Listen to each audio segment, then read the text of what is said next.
Welcome back to True Crime News. Let's get right into the headlines. British banker. British banker Rurik Jutting accused of murdering two women in a luxury hotel in Hong Kong while he was high on cocaine. The two women were two Indonesian sex workers whom he killed in the most sadistic and brutal ways.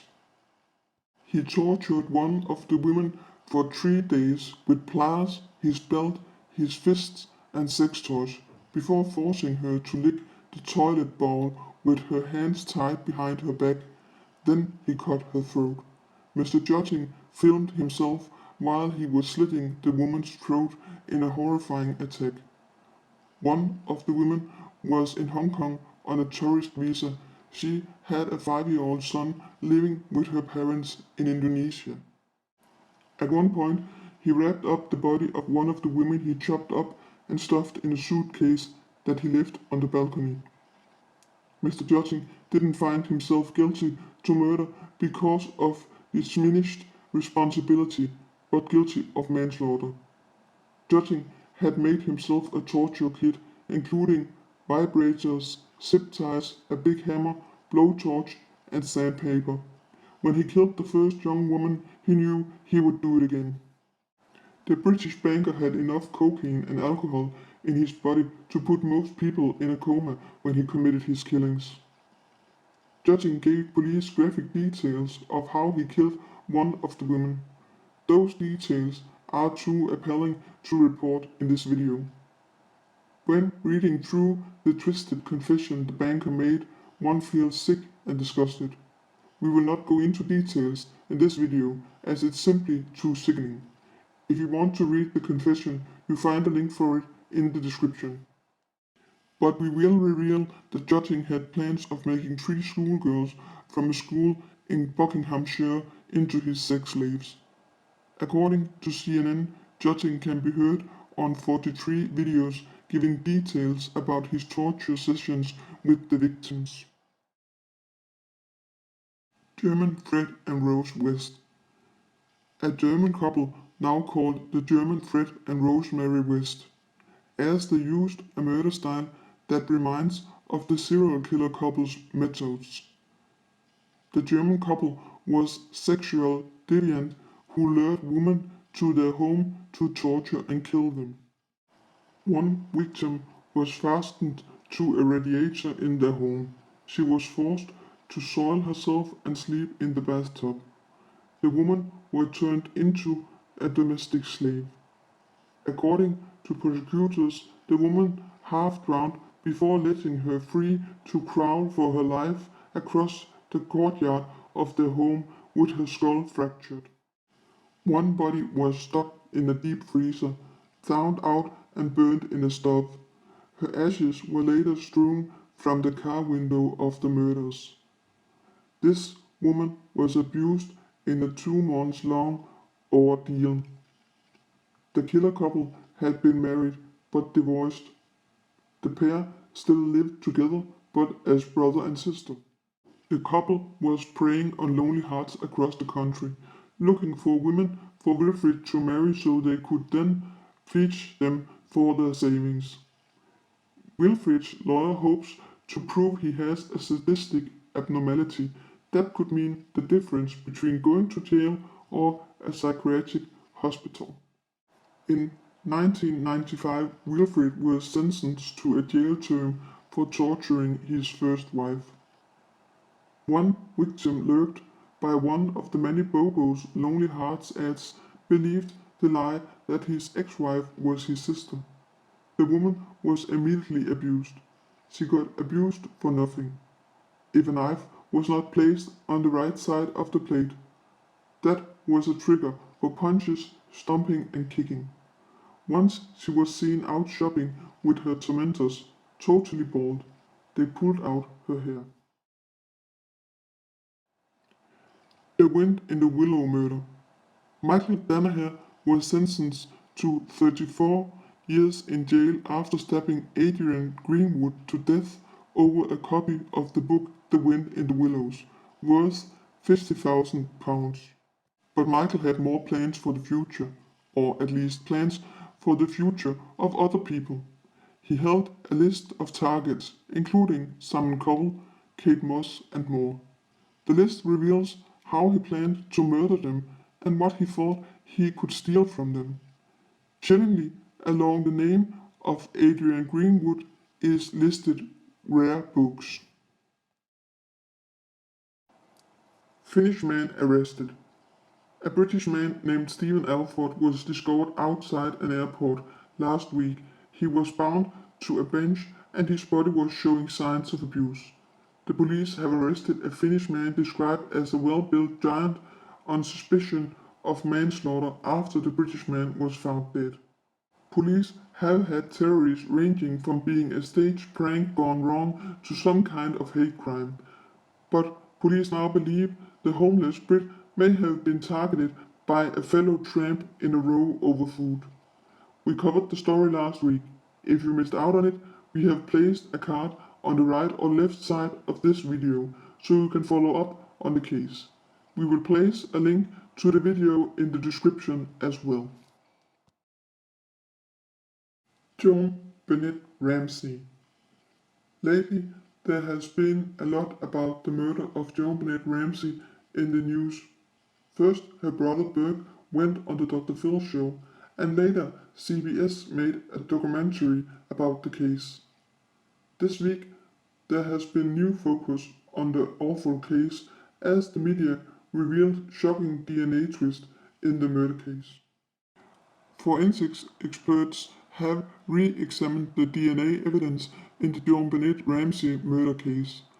Based on their findings, these results would not be enough to clear the Ramseys of suspicion in the case.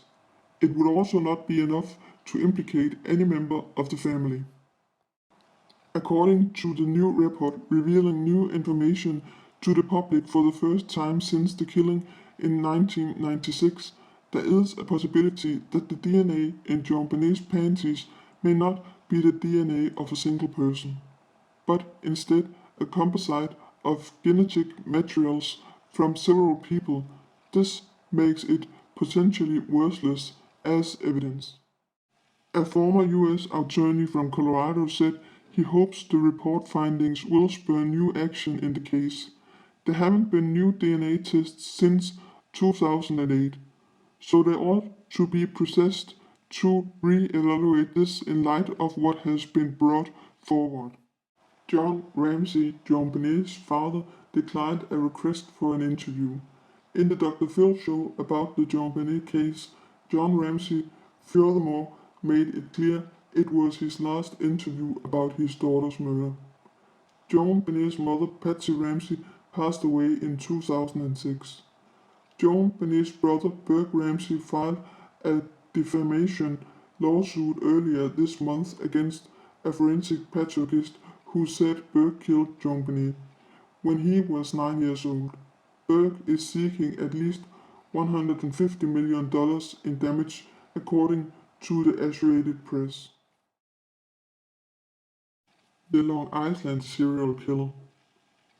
For some time, the media went quiet about the Long Island serial killer or killers, but the past week the case has been covered in the media again.